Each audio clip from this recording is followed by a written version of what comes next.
Et depuis mercredi dernier, le nouveau film de Ben Affleck est à l'affiche, Argo, qui met en scène l'incroyable opération de sauvetage des otages iraniens en 79 par la CIA. 2 semaines auparavant, c'est un autre espion anglais, celui-là qui était la vedette, qui est toujours d'ailleurs la vedette au cinéma, le célèbre agent 007 du MI6, James Bond, 23e épisode du nom, où l'on voit d'ailleurs que James Bond a moins de soucis avec son libertinage que le général Petraeus. Enfin bref, voici le signe donc que les espions fascinent toujours depuis les romans de Ian Fleming et sa construction de héros modernes. Et pendant ce temps, les services secrets français traversent une période difficile et sont largement critiqués. Il est vrai que quand on vous lit, notamment, par exemple, Jean Guidel, on les compare davantage, non pas à James Bond, mais donc à OSS 117 et à Jean Dujardin.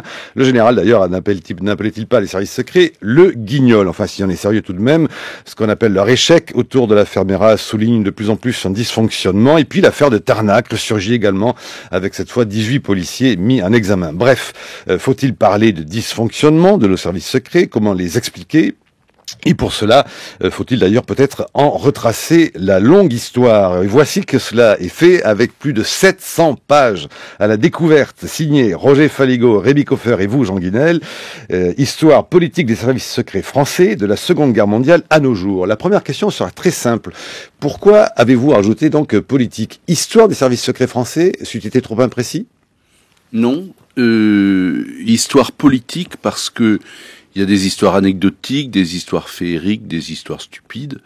Nous, on a vraiment choisi d'axer notre travail sur la relation entre le politique et les services secrets, qui sont, dans notre cas, les services spéciaux, c'est-à-dire les services clandestins de la République, ceux qui agissent hors des lois françaises et hors des lois internationales. Ça fait un champ très large qui méritait une exploration parce que, selon le principe bien connu énoncé par John Kennedy en 62, en parlant à la CIA, mais là on est avec des gens de la même, qui travaillent dans le même champ, vos échecs seront proclamés à coups de trompe et vos succès resteront secrets. Alors nous on parle un peu des succès, qui sont pas très connus, un peu des échecs aussi, et surtout de la relation avec le politique. Nordom Sihanouk, qui a disparu le 15 octobre, était protégé par exemple par les services secrets français? Mais la plupart des pays qui ont eu une relation coloniale avec la France ont conservé avec ce pays, avec notre pays,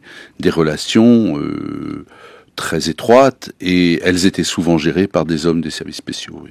Français en l'occurrence. Français. Ouais. Jean Guidel, vous dites en préambule avec vos 2 compères, Roger Faligot et Rémi Coffer, que ce livre est écrit en toute indépendance, qu'il est libre de toute influence et n'a subi strictement aucune manipulation. D'abord, êtes-vous bien sûr, vous avez des contacts partout avec des gens, des services secrets qui vous parlent très librement, mais est-ce que vous dites réellement, vous, toute la vérité? Vous en savez évidemment toujours plus que ce que vous écrivez, à la fois dans ce livre, mais aussi dans vos autres ouvrages précédents, et également dans vos chroniques du Point ou du Télégramme, Jean Guinel. Ce qui est, par rapport au secret qu'on manie quand on est un journaliste qui travaille sur ces questions-là, c'est qu'il y a une limite, non pas une limite dans le principe, mais une limite temporaire. C'est-à-dire que on a, par exemple, sur des opérations secrètes qui se sont déroulées au cours des derniers mois, vous voyez, dans l'année, mettons dans l'année 2012 ou dans l'année 2011, il y a évidemment des choses très confidentielles qui sont ce qu'on appelle aujourd'hui dans notre pays des secrets d'État,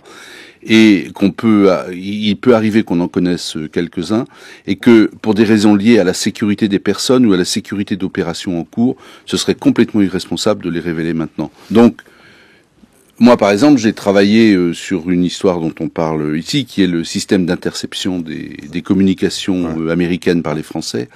J'ai attendu 9 ans entre le moment où j'ai connu l'information et le moment où je l'ai publiée dans le Point. Si vous la publiez avant, on vous retrouve coulé dans du béton, non, j'imagine? Non, parce qu'il faut m'attraper d'abord. Oh bah c'est pas compliqué, hein. Mais non, si, parce qu'il faut des raisons pour ça. Il faut, ça se fait pas n'importe comment des choses comme ça. Mais ce que je veux dire simplement, c'est que on a une responsabilité. Et nous, notre responsabilité quand on a fait ce livre-là, c'est d'être totalement indépendant, c'est-à-dire de faire le livre avec ce qu'on avait comme connaissance, mais sans relation avec les services. Et en ce sens, Et en se basant sur la traditionnelle, on va dire au fond, enquête journalistique. Hein, voilà, c'est-à-dire qu'on n'a pas eu, on les a pas avertis qu'on faisait ce livre. Ils l'ont su au courant du mois d'août, quand les épreuves, tout le manuscrit était rendu à l'éditeur. Et ils ont lu le livre, ils l'ont reçu en même temps que les journalistes. Alors peut-être rentrons tout de suite dans le vif des questions que pose notamment l'actualité, et votre livre évidemment résonne avec ces questions d'actualité, résonne, si j'ose dire, très bruyamment. Hein. Vous parlez d'ailleurs vous-même d'histoire brûlante quand vous racontez cette histoire qui, on va le préciser, est une histoire, on va dire, moderne, qui démarre à la sortie de la Seconde Guerre mondiale et dans la suite du colonel Passy, de Vavrin et du BCRA. Parlons tout de suite peut-être de l'affaire Meyrat. Les services chargés de cette affaire sont des services, on va le dire, relativement neufs dans l'héritage des services secrets français, la fameuse DCRI inventée par Nicolas Sarkozy, qui est régulièrement, au fond, mis en cause, notamment par rapport à peut-être négligence, mauvaise anticipation, appréciation du personnage Meyrat, qui ainsi a pu commettre les crimes et les assassinats que l'on sait. Et quand on parle de dysfonctionnement, justement, dans ces cas-là, de quoi parle-t-on exactement? Et question ô combien compliquée à poser, Jean Guidel, cela veut dire que les services secrets, en dehors même de la question de dysfonctionnement, n'ont pas le droit à l'erreur, si on peut dire ça comme ça, sachant que là, l'erreur se révèle d'un tragique total, évidemment. Oui, non, ils n'ont pas le droit à l'erreur. Ils ont une obligation de résultat. Et le problème, c'est que c'est impossible de réussir tout le temps. En l'espèce, dans l'affaire Meyrat... erreur ou dysfonctionnement? On ne sait pas. Pour l'instant, il y a des éléments extrêmement mystérieux autour de cette affaire que moi, personnellement, je ne comprends pas et que beaucoup de spécialistes ne comprennent pas. On dit mauvaise transmission de dossiers d'un service à l'autre. Pas seulement. C'est-à-dire, il y a quelque chose sur la gestion de cet homme par le renseignement intérieur. Alors, juste pour qu'on soit bien clair, notre livre porte sur le renseignement extérieur, oui. Et là, on parle du renseignement intérieur. Le renseignement intérieur a pour rôle de travailler sur le terrorisme et sur les hommes qui s'y préparent.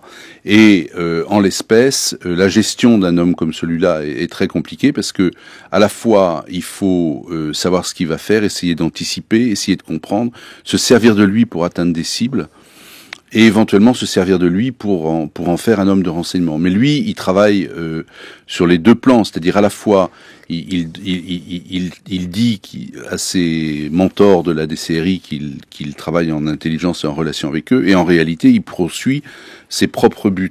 Et tout ça, c'est une affaire assez complexe, puisque cet homme a été repéré par les services secrets afghans en Afghanistan. Il a été signalé à un service qui dépend du ministère de la Défense, qui s'appelle la DPSD, au poste de Kandahar. La DGSE a été prévenue dans ces cas-là. La CIA a considéré que c'était un homme extrêmement dangereux et lui a interdit le territoire américain. Et pendant ce temps-là, il est rentré en France et il n'a eu aucun problème. Il a continué à voyager. Donc il y a évidemment quelque chose qui s'est passé là. On ne sait pas encore ce qui s'est passé. Mais ce qui est sûr, c'est que DPSD et DGSE, dans ce qu'on en sait, ont fait leur boulot, et que la DCRI a joué avec le feu et s'y est brûlée, sans doute. La DCRI devait pourtant, selon la volonté de l'ancien président de la République, parer à tous les problèmes, notamment de sécurité intérieure, la question aussi de Tarnac. Vous consacrez le chapitre qui parle des années Sarkozy en faisant ce titre-là. Y a-t-il un peu d'ironie ou quoi? Mais vous dites Sarkozy lucide, chef des espions. Alors, en matière de renseignement extérieur, vous avez deux hommes dans la classe politique française qui se sont vraiment intéressés au renseignement comme outil de gouvernement et comme outil d'État sous la Ve République, c'est Michel Rocard et Nicolas Sarkozy. C'est indiscutable. Nicolas Sarkozy a eu vis-à-vis du renseignement extérieur une vision imposée par sa volonté absolue de ne pas qu'il n'y ait pas d'attentat sur le territoire national. Donc ça a été sa priorité totale. Et vis-à-vis des services... Et de rattacher plus directement cette question à sa personne. Secret, à sa personne, enfin à l'Élysée, mais directement à son bureau d'Élysée, rattacher à sa personne. Voilà, et de ne pas plus le déléguer nécessairement au gouvernement ou au Premier ministre. Pas de fusible. C'est lui. Il gère ça en direct, et donc on raconte dans le livre, par exemple, comment se met en place la décision précise d'organiser l'attaque contre le camp d'Aqmi qui détient l'otage Michel Germano. Et on voit très bien un homme qui qui va décider au bout du compte, mais qui va demander à tous ses ministres de prendre leurs responsabilités, aux militaires, aux gens du renseignement, de prendre leurs responsabilités, de lui dire exactement comment eux voient les choses. L'action va être interrompue et reportée parce que ils ne sont pas prêts, alors qu'a priori ils pensaient pouvoir la faire tout de suite. Elle est reportée d'une semaine. Et au bout du compte, c'est l'échec. Et il a assumé l'échec. Il a pris la décision qu'il était en droit de prendre. Et en ce sens, il n'a vraiment pas eu peur de son ombre. Et c'est une constatation. J'ai pas d'avis autre que ça.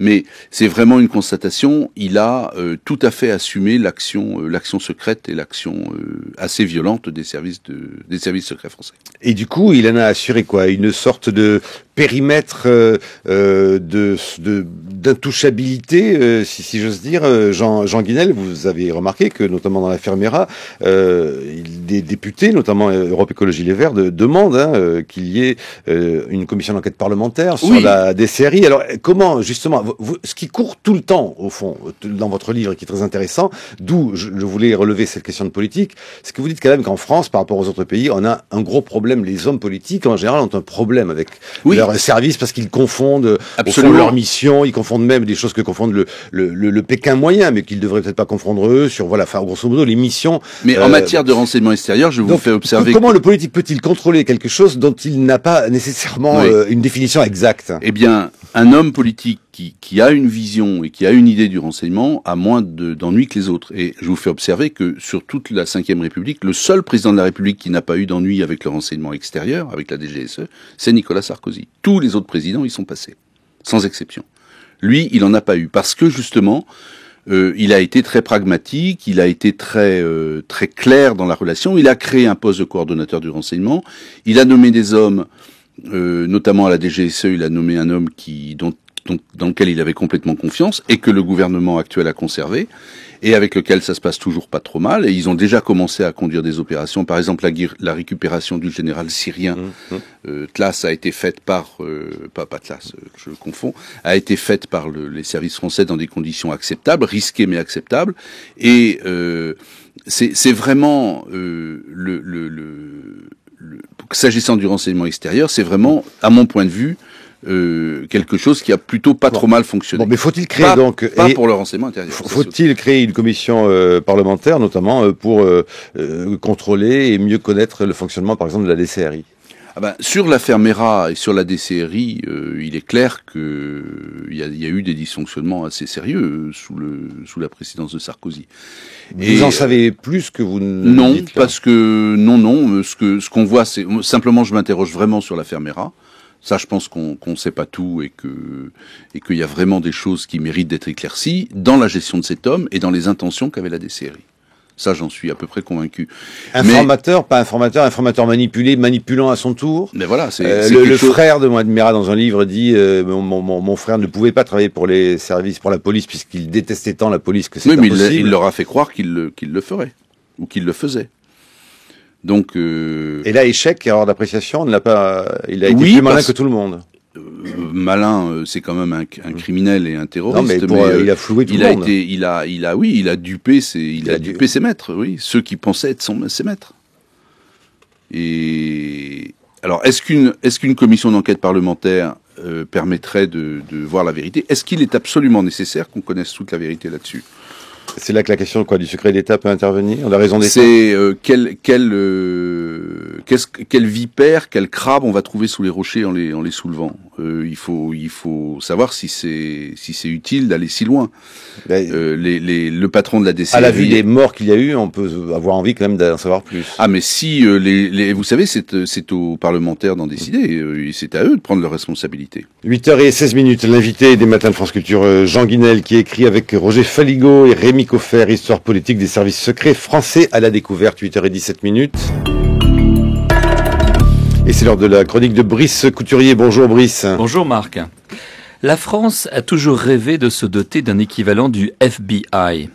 En 2008, Nicolas Sarkozy s'y est risqué en fusionnant la DST et les renseignements généraux en une DCRI. Il s'agit d'adapter notre système de renseignement aux menaces nouvelles, celles qui naissent du phénomène des homegrown terrorists, déjà relevées lors des attentats de Londres et de Madrid.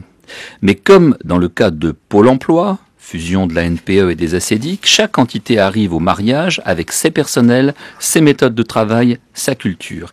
Et c'est la culture hyper centralisée de la DST qui l'a emporté. Tout remonte à Levallois-Perret, siège de la nouvelle institution.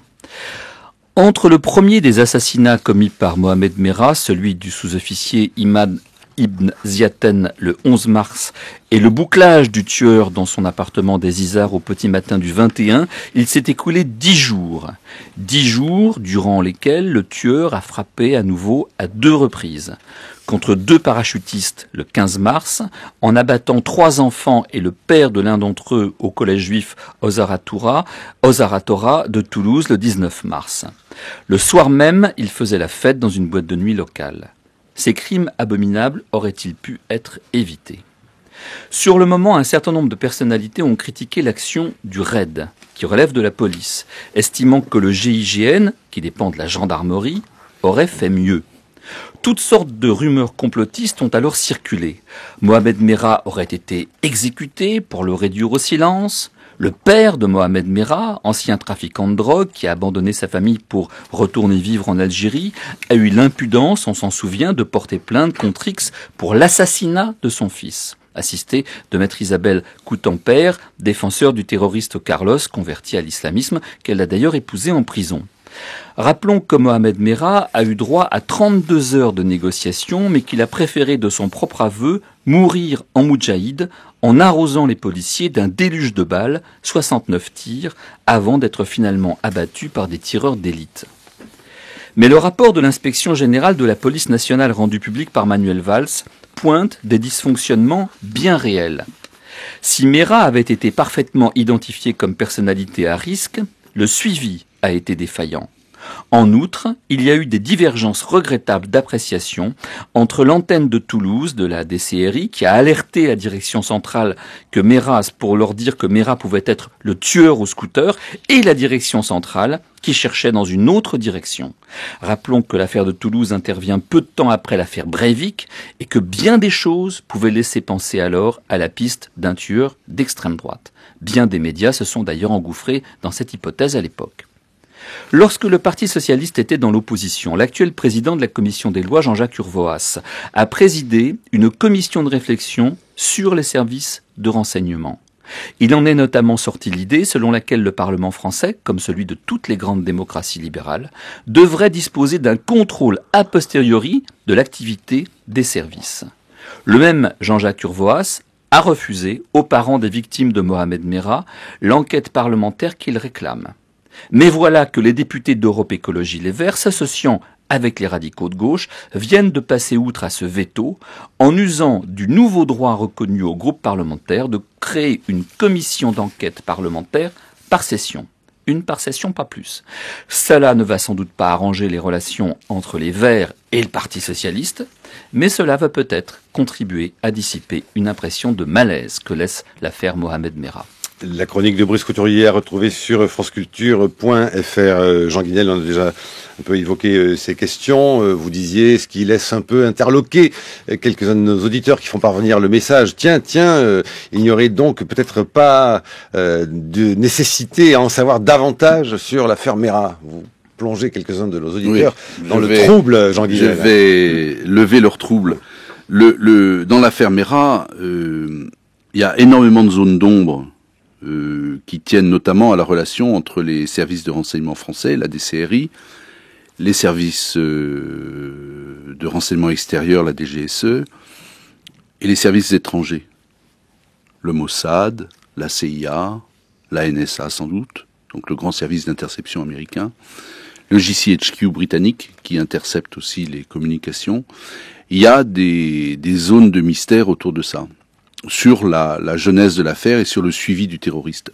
Quand je dis que il n'est pas absolument nécessaire pour le citoyen ou pour les journalistes de connaître l'intégralité de ce dossier, c'est que il y a évidemment énormément de méthodes, de relations, de pratiques, d'identités d'agents, de choses, de gens comme ça, dont il serait assez dangereux qu'il soit rendu public complètement.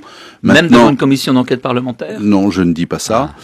Mais même s'il y a des secrets ou des choses qu'il convient de préserver pour le fonctionnement d'un bon système de renseignement, ça ne veut pas dire que ça doit être caché aux familles. Et ça ne veut pas dire que ça doit être caché aux parlementaires. On touche là à la question de la raison d'État. Oui. C'est-à-dire que certains demandent à ce qu'on la réforme, qu'on y retravaille un peu. Il peut parfois être intelligent de considérer les victimes ou les représentants élus comme des gens responsables et des gens dignes de confiance et de leur expliquer tel élément ou tel élément qui peut rentrer en considération et expliquer un événement sans que ce soit nécessaire de mettre tout sur la place publique parce que bien sûr, mais personne ne le réclame. Mais la chose qui me frappe, c'est que le même Jean-Jacques Urvoas qui présidait, je le disais tout à l'heure, cette commission sur les services secrets français, qui a d'ailleurs relativement accepté l'idée d'une fusion et de la DCRI, ce qui était plutôt étonnant de la part du Parti socialiste, donc preuve de pragmatisme et de raison. Le même Urvoas qui demande que des commissions d'enquête parlementaire puissent être créées pour suivre l'action des services secrets, parce qu'il n'y a pas de raison qu'en France, contrairement à ce qui se fait dans toutes les grandes démocraties occidentales, le Parlement ne puisse pas contrôler l'action des services, le même refuse aujourd'hui, et c'est les Verts qui doivent forcer la porte pour créer une commission d'enquête parlementaire. Comment expliquez-vous cette contradiction ? Eh bien, j'explique parce qu'il y a des... Je pense que il y a des secrets qu'ils veulent protéger. Maintenant, s'il y a une commission d'enquête parlementaire ou une mission d'information, on verra ce qu'il en sera, mais vraiment pour moi le nœud de cette affaire, c'est de comprendre la relation personnelle entre les personnes suivant Merat à la DCRI et Merat lui-même. C'est-à-dire quel a été le deal passé avec lui et quelle est la raison pour laquelle il a pu circuler de manière aussi invraisemblable dans des pays aussi dangereux et aussi où il allait voir des gens aussi suspects de mais terrorisme. Il a dit à son agent traitant, ça a été reproduit par Libération, souvenez-vous, il a dit vous avez cru me manipuler, mais c'était moi qui vous manipulais. Absolument. Et la question, eh bien ça, je vais vous dire. Moi, je suis assez dubitatif sur ce truc. Et c'est pas parce que Merat explique ça que c'est vrai.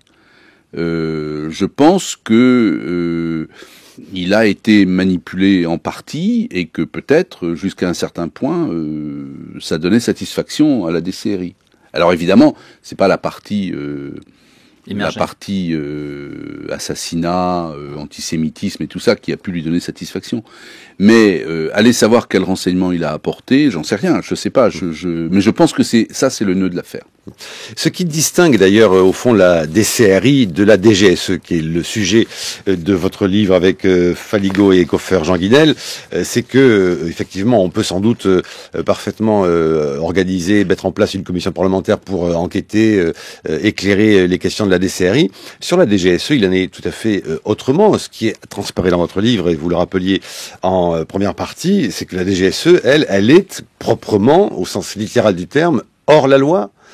Complètement. C'est-à-dire que quand on a cette discussion sur la DCRI, on doit toujours rappeler, parce que c'est absolument fondamental, que cette structure policière travaille sous le contrôle étroit de la justice. C'est-à-dire, c'est un agent judiciaire de l'État.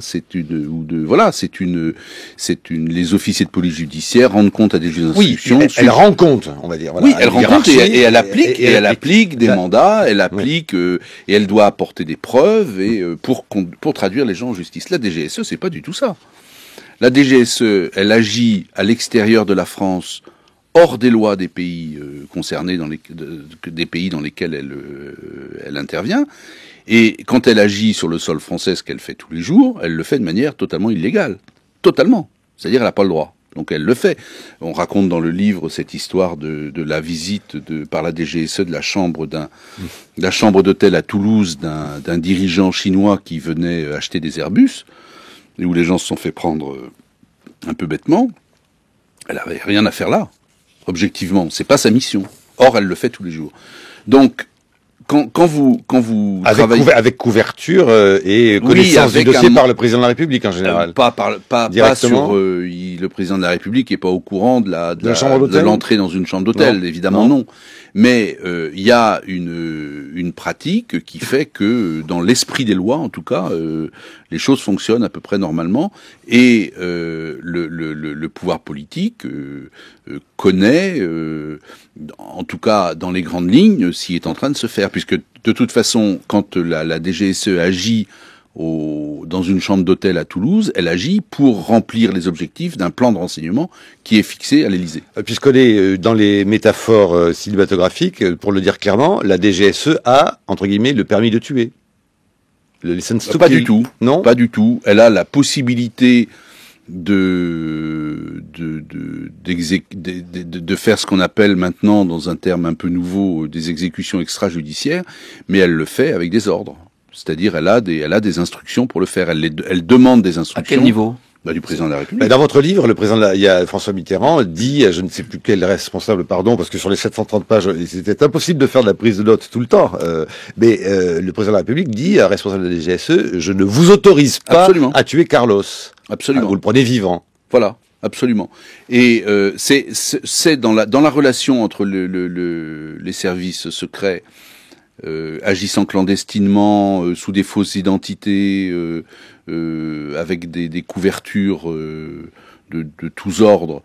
La relation avec le président de la République est complètement essentielle, puisque c'est lui qui assumera, au bout du compte, les actions faites dans un cadre totalement illégal. Brice Couturier. Évidemment, d'un point de vue libéral, on peut penser que le contrôle de l'action des services secrets par le Parlement, par la justice, dans le cas de la DCRI, est une bonne chose. Qu'il n'est pas évidemment pas question de laisser la bride sur le cou à ces gens-là. Par contre, du point de vue de l'efficacité, on voit bien que ça crée certains problèmes. Vous venez de nous le dire. Je reprends le cas de l'affaire Mera très particulièrement. On relève dans cette affaire que les 2 agents de renseignement toulousains qui traitaient Mohamed Mera pour la DCRI, se sont vus refuser par la justice l'autorisation de visionner les images de vidéosurveillance du tueur à scooter, à l'époque on ignore son identité, qui était disponible dès le 15 mars. Or, ils auraient peut-être pu l'identifier rien qu'à son profil. Évidemment, il était casqué, etc. Mais qui nous dit que si la justice avait autorisé à ces deux agents de renseignement toulousains à visionner les cassettes dont elle était en possession, qui nous dit que les meurtres suivants n'auraient pas pu être évités. Oui. Donc on voit bien que ce contrôle par la justice, quelque part, peut être source d'inefficacité. Mais oui, et c'est ce que les policiers disent toujours, mais en même temps, on fonctionne dans un état de droit et l'organisation de l'État fait que ce système fonctionne de cette façon. Traditionnellement, les services de renseignement intérieur sont toujours sous contrôle de la justice. Et c'est difficile de faire autrement. On est quand même dans un état de droit. Et déjà, ils prennent des libertés considérables avec le droit et avec les instructions judiciaires, ça ne va pas leur en donner plus encore. La question, c'est où se trouve l'équilibre ? L'équilibre, il est dans la sécurité,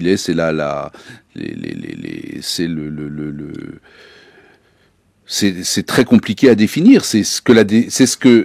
On doit pouvoir parvenir à un consensus au sein de la société sur ça, le rapport entre la sécurité et la liberté.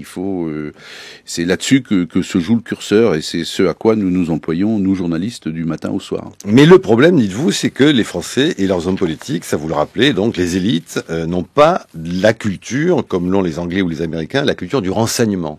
Non, ils n'ont pas la culture du renseignement, beaucoup moins que les Anglais. Je vous fais observer que les Français ont ce défaut, mais ils ont d'autres avantages. Il y a beaucoup moins de traîtres aussi dans les services français qu'en Angleterre. Ils ont quand même une collection de salopards qui ont vendu les secrets du Royaume-Uni, notamment aux Russes, pendant des décennies. Pour qu'on rappelle juste que en France, ça s'est pas du tout passé comme ça. Donc il y a pas de culture, peu de culture de renseignement en France. Il y a même mais en même temps, quand même. Oui. Comment vous l'expliquez ? Parce que James Bond, ça cartonne au cinéma, mais après, dans la vraie vie, c'est pas tout à fait comme ça. Oui, mais parce que la tradition dans notre pays n'est pas celle-là. Le service de l'État n'est pas vu de la même façon. Ça vaut aussi dans les relations avec l'armée, ça vaut dans plein de domaines. Et c'est vrai en même temps que c'est aussi il y a sans doute une part de responsabilité des services de renseignement. Mais on révèle dans le livre une toute petite histoire minuscule qui est la création par la direction du renseignement militaire d'une cellule de relations avec les hommes d'affaires, avec les intellectuels qui voyagent, pour que ceux-ci leur fassent... les journalistes, pour que ceux-ci leur fassent ce qu'on appelle des rapports d'étonnement, c'est-à-dire quand ils vont quelque part et qu'ils voient quelque chose de le curieux, rapport d'étonnement. Voilà, ils en fassent la relation au service. Alors la DGSE le fait, la DCRI le fait, la DRM l'a fait pendant un moment, et assez curieusement, le petit service de la DRM qui s'occupait de ça était installé dans les fameux locaux des Invalides, où se situait autrefois la base Bison, bien connue durant l'affaire Ben Barka. Oui, ce qui fait que d'ailleurs donc il y a de nombreux journalistes correspondants pour les grands quotidiens français dans le monde qui peuvent, comme on le dit parfois en souriant, quand on le sait plus ou moins, travailler pour les services.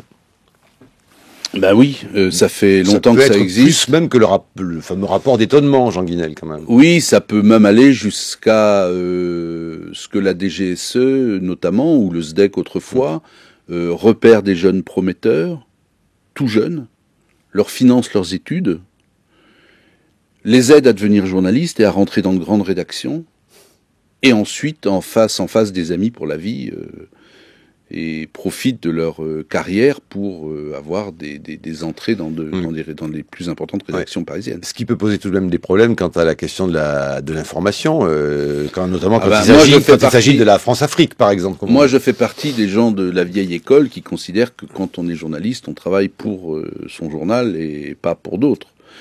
Mais notamment en étant rémunéré. Je pense que... Alors après... La DGSE a aussi, pendant un temps, doit continuer à le faire aussi, aider des universitaires, par exemple, à financer des voyages, à financer des études et à faire des conférences, à faire de la formation pour ces personnels. C'est pas forcément, tout n'est pas condamnable. On peut pas à la fois reprocher aux Français de ne pas avoir de culture de renseignement et en même temps de leur reprocher de travailler avec les services quand ceux-ci le leur demandent. Voilà, et c'est ce que vous relevez dans le livre, c'est qu'il y a ce paradoxe constant de défiance et en même temps parfois de sentiment de fierté de ce qu'on aurait des services qui fonctionneraient bien. Alors cela dit, évidemment, ce qui fonctionne mal a plus fait la une que ce qui fonctionne bien. Et vous notez notamment qu'un des gros défauts de nos services secrets, c'est peut-être pas qu'ils soient totalement nuls, mais c'est qu'ils sont parfois, et c'est notamment une des explications de l'affaire du Rainbow Warrior, un peu trop arrogants. Oui, alors, juste un mot, je rebondis sur ce que vous dites quand ils sont pas forcément complètement nuls. Non, ils sont pas nuls du tout. Ils sont absolument pas nuls. Ils sont efficaces, ils sont malins, ils sont intelligents, ils font des choses au service du pays et ils font des bourdes parfois. Et même, ça arrive que des journalistes fassent des bourdes. Alors, je vous le confirme. Et c'est vous dire si on n'est pas toujours bien placé pour leur donner des leçons.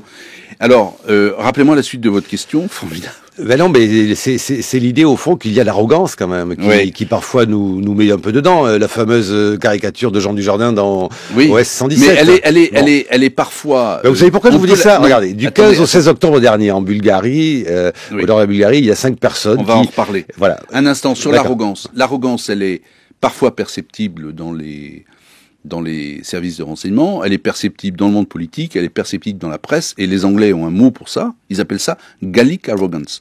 Et cette arrogance, je crois que la société française et ses élites la partagent assez équitablement. Maintenant, dans l'affaire de Bulgarie, je vous rappelle en 2 mots, le 15 octobre, donc il y a moins d'un mois, une milice villageoise bulgare voit des gens dans un véhicule, 5 personnes dont ils pensent qu'ils sont des Roms. Il y a un fond de racisme assez fort là-dedans. Se jettent sur eux alors parce qu'ils croient qu'ils sont en train de voler des récoltes et ça se termine extrêmement mal. Il y a 2 blessés par balle. Et la presse bulgare fait état de cet incident et voilà. Et ce qui est apparu en réalité, c'est que ces 5 personnes étaient là pour la DGSE. 5 agents de la DGSE à l'entraînement. Voilà, et ils pratiquaient un entraînement assez poussé, consistant à, bon, je ne rentre pas dans les détails, mais enfin, c'était quand même, voilà, eh ben, ils se sont fait prendre à l'entraînement. Moi, je préfère qu'ils se fassent prendre à l'entraînement que pendant une mission réelle. Après tout, ils sont en train de s'entraîner.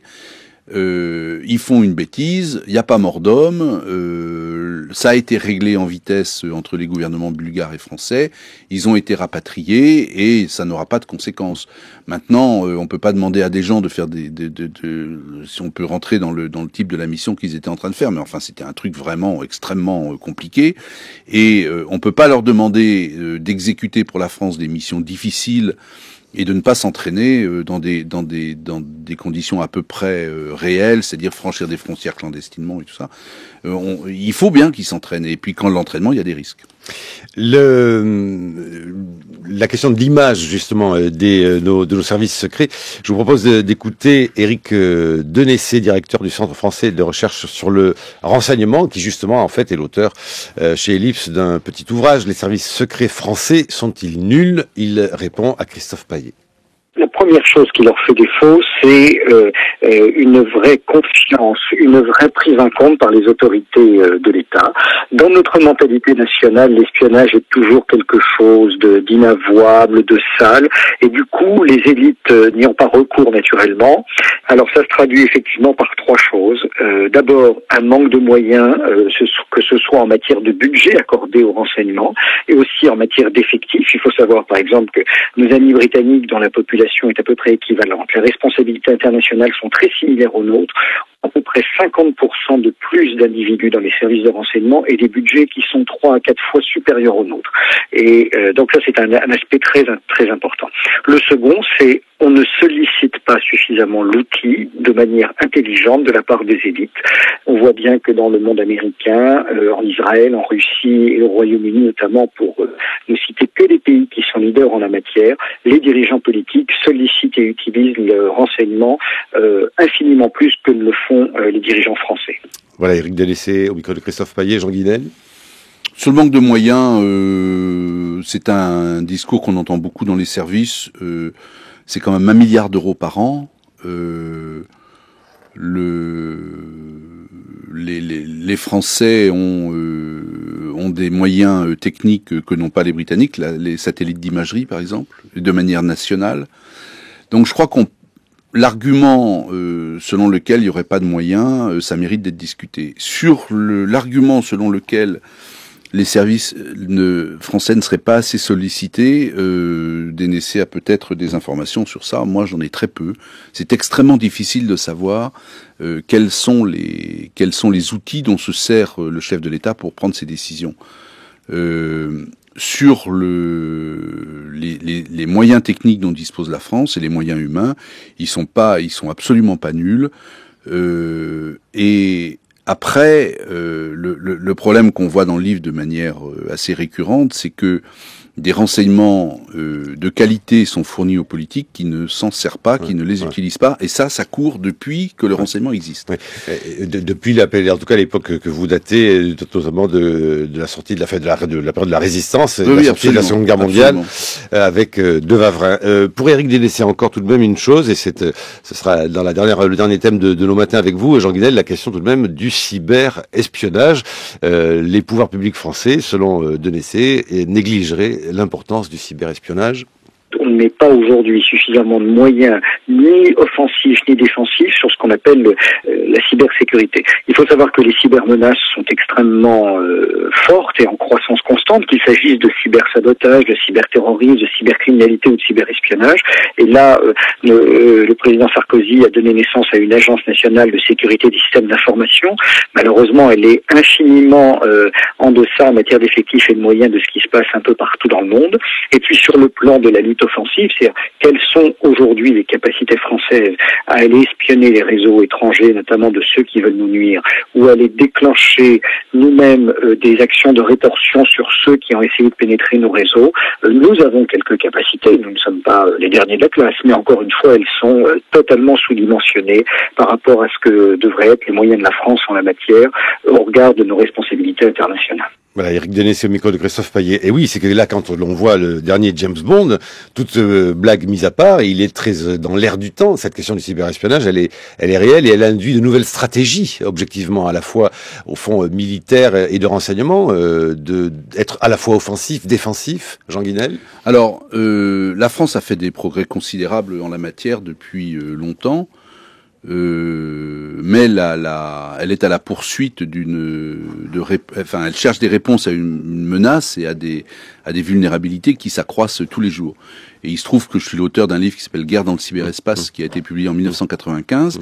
Et assez curieusement, les discours qu'on entend aujourd'hui sont similaires à ceux que j'entendais il y a maintenant bien des années, presque 20 ans. Et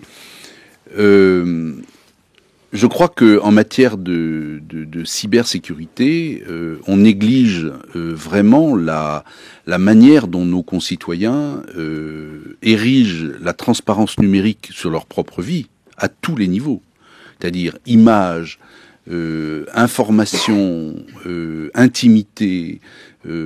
Tout ça est mis sur la place publique. Si vous y ajoutez les outils nouveaux qui sont apparus depuis quelques années, notamment la géolocalisation avec les téléphones portables, la vulnérabilité invraisemblable de nos ordinateurs communicants qu'on a tous sur nous, on peut considérer que l'espionnage technologique est rendu extrêmement facile par nos propres comportements et par l'incapacité collective à gérer l'intimité et la sécurité individuelle des données. Oui, enfin, alors il n'y a pas que l'intimité et la sécurité individuelle des données, il y a l'Élysée, 2011, le Quai d'Orsay et l'Élysée ont fait l'objet d'une cyberattaque qui, via la pièce jointe d'un mail, visait des documents liés au G20, par exemple.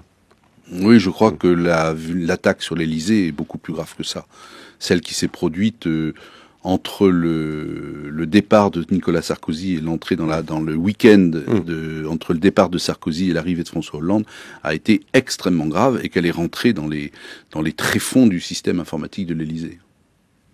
Et ça, c'est très inquiétant et l'origine n'a pas été identifiée. Elle est vraisemblablement chinoise. Et concernerait quoi? Savoir quoi? Mais le problème, de l'économie, c'est de la comme défense, l'attaque, de la l'attaque qui a eu lieu sur Bercy il y a quelques temps. Oui. C'est que vous rentrez dans le cœur, dans les vaisseaux du système informatique. C'est-à-dire vous pouvez attraper tout, c'est-à-dire tout ce que les gens produisent est récupéré ou peut l'être mais une fois de plus, parce qu'il y a des vulnérabilités qui sont connues et qui ne sont pas prises en considération par par exemple, quand les personnels des grandes administrations demandent que leur ordinateur personnel puisse être connecté au service informatique, ils introduisent une vulnérabilité majeure à laquelle les services informatiques ne savent pas répondre. Quand une autorité vous demande ça, qu'est-ce que vous faites? Vous voulez dire qu'en ce moment, il y a un officiel chinois qui à Pékin lit le menu de midi de François Hollande d'aujourd'hui? Je sais pas si c'est le cas aujourd'hui, mais c'est pas grave. Ce qui s'est passé sur les ordinateurs du ministère des Finances pendant des années, c'était ça, c'est-à-dire c'était un pillage intégral. Brice Couturier. Ça peut aussi être très offensif. Souvenez-vous de ce qui s'est passé tout récemment en Iran, où, paraît-il, les Iraniens ont perdu 2 ans de leur programme d'accès à l'arme nucléaire grâce à une attaque conjointe américano-israélienne, simplement au niveau de leur système informatique. Donc on voit que ça peut être sérieux. Vous faites état de Stuxnet, ce virus qui a été introduit dans le système de gestion et qui s'attaquait exclusivement au système de gestion fabriqué par Siemens et vendu aux Iraniens. Mais il n'a pas fallu bien longtemps pour que les Iraniens ripostent en plantant et en vidant intégralement 40 000 ordinateurs de la société pétrolière Amoco travaillant en Arabie Saoudite où ils ont tout ratiboisé. Pour une petite attaque, elle aussi, ne passant pas par les réseaux, mais passant par les systèmes de maintenance. Donc on est rentré dans une compétition technologique autour des systèmes informatiques qui arrive à des niveaux extrêmement élevés et qui devient une priorité absolue. Et c'est pour ça. Et là, Et on n'est pas de taille là-dessus? Je suis en désaccord avec Denessé là-dessus. On est en France, de ce que je comprends, averti de ces problèmes, soucieux de les régler et soucieux surtout. J'étais l'autre jour à une petite causerie de Patrick Payoux, le patron de l'ANSSI, là, qui expliquait que eux se battent avec beaucoup d'énergie pour faire comprendre aux entreprises les enjeux de la cybersécurité, et que, y compris des entreprises sensibles et en principe avertis des vulnérabilités, ne prennent pas les dispositions nécessaires pour se protéger. Et ça, c'est ahurissant. Franchement, c'est ahurissant. Ce qui est ahurissant aussi, c'est, Jean Guidel, dans votre livre, on apprend, comme une sorte presque d'uchronie, que finalement, si Daladier avait répondu tout à fait autrement au colonel Paillol, Adolf Hitler serait mort en 1937 ? Ben oui, puisque un agent qui était atteint d'une maladie très grave et était condamné, avait la possibilité voyait passer Hitler régulièrement sous ses fenêtres et avait la possibilité de le descendre au fusil à lunettes. Et cette possibilité de tuer offerte au service secret a eu pour effet que la demande a été présentée à Daladier. Directement. Voilà, je vous demande l'autorisation. Voilà. Vous pouvez aller. La réponse a été non. Voilà. Daladier a dit non. Voilà. Vous ne tentez pas la chose. Absolument. Et c'est assez fréquent que les hommes politiques répondent comme ça, parce que quand il y a eu l'assassinat... Daladier répond exactement, il dit « On n'assassine pas le chef d'État d'un pays voisin ». Voilà. On sent la préscience du personnage. Oui, et de évidemment. même, on sait qu'aux États-Unis, le chef des premiers services de renseignement avant-guerre disait un gentleman ne lit pas le courrier des autres. Et puis, peut-être qu'au fond, il y a une tâche originelle, Jean Guidel, sur l'idée que parfois on soit sur ce paradoxe à la fois de défiance et de moquerie sur nos services secrets. C'est à cause du général de Gaulle qui appelait ça le guignol. C'était pas un homme très très attaché au service de renseignement. Il avait une histoire compliquée avec eux, et alors ça s'est terminé. Pourtant, le BCRA de Wavrin. Oui, mais si Cordier, dont je précise qu'il a été promu au rang de Grand Croix de la Légion d'honneur par François Hollande dimanche. Oui, mais De Gaulle, c'était pas son truc, et il a nourri une méfiance constante à l'égard des services, et ça s'est terminé en apothéose avec l'affaire Ben Barka. Alors, c'est pas l'affaire Ben Barka. On peut comprendre que ça allait être hérité. C'est pas l'affaire Ben Barka qui allait rétablir la confiance, voilà. Donc il y a eu un vrai problème. De toute façon, De Gaulle a eu l'affaire Ben Barka, Pompidou a eu l'affaire Markovitch, Giscard a eu les problèmes en Afrique, Mitterrand a eu Greenpeace, Chirac a eu les comptes japonais. Donc ils ont tous eu un problème à tort ou à raison avec les services secrets, et ils ont tous conçu une méfiance. Parce que ils craignent que les services secrets, loin de les protéger, soient parfois à l'origine d'affaires qui serviraient à les déstabiliser. Et puis, ils pensent que leur propre système de renseignement, que la diplomatie, ça suffit. Ils pensent que ils vont régler les problèmes en parlant avec les dirigeants du monde. Ils les utilisent souvent pour des missions curieuses qui foirent, et donc après, ils regrettent. Voilà, le seul qui a été, c'est assez étonnant, mais le seul qui a été très pragmatique avec les services spéciaux, avec les services secrets, c'est Sarkozy. Par rapport à la DGSE, on est moins élogieux avec la DCRI. Non, tout de même, il y a aussi l'affaire de la DGSE qui est l'objet de notre livre. Oui, bien sûr, voilà. Et pas de la DCRI. Paradoxalement, c'est le seul qui n'a pas eu d'ennui avec eux. Et pour la DCRI, c'est autre chose. Ça a été très très compliqué parce que c'était les affaires intérieures. Et l'affaire Tarnac aussi, qui est également... L'affaire Tarnac qui fait chou blanc. Absolument. Absolument.